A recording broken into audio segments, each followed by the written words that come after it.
बिगड़ा कुछ इस अदा से कि रुत ही बदल गई। एक शख्स सारे शहर को वीरान कर गया।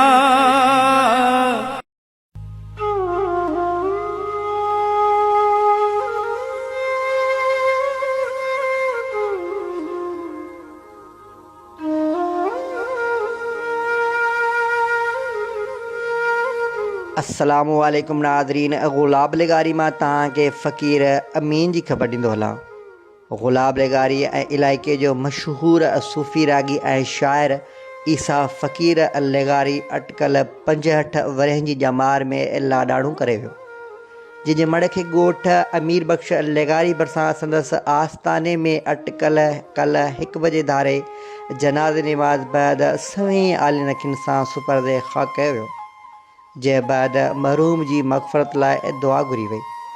सूफ़ी फ़क़ीर सिंध जो मशहूरु दरगाह मोहम्मद फ़क़ीर खटियाण दरगाह जो तालिब ऐं फ़क़ीर गुलाब लेगारी जे नांगा सूफ़ी संग जो सरवाण हो, जंहिं पंहिंजे हयाती दौरान ज़िंदगी जो वॾो हिसो आख़िर ताईं गेड़ू वेस पाए पेरनि में छेरूं ॿधी हथनि में कुंदरी खणी फ़क़ीरी वारी ज़िंदगी गुज़ारी ऐं काफ़ी कलाम पिणु लिखिया, जंहिंमें नाले वारनि सूफ़ी रागिन पिणु ॻाया।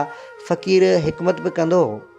जॾहिं हिन पोयां काफ़ी तालिब पिणु छॾिया आहिनि, जिन में आचर फ़क़ीर नवाज़ अली, भूरो भगत, बिटशाही, निहाल निमाणू ऐं ॿिया शागिर्द आहिनि। पूरे सिंध में संदसि तालिबनि जो वॾो तइदादु मौजूदु आहे। सिंध अंदरि मौजूदा दरगाहुनि ते संग समेत हाज़िरी भरींदो हो। 1998 पंहिंजी ज़िमेदारी वारी किरत खे छॾे फ़क़ीरी वेस पाए फ़ना थियण जो ऐलान करे जीअरे ख़ैरात कराई, जंहिंजो सिलसिलो आख़िर ताईं जारी रहियो।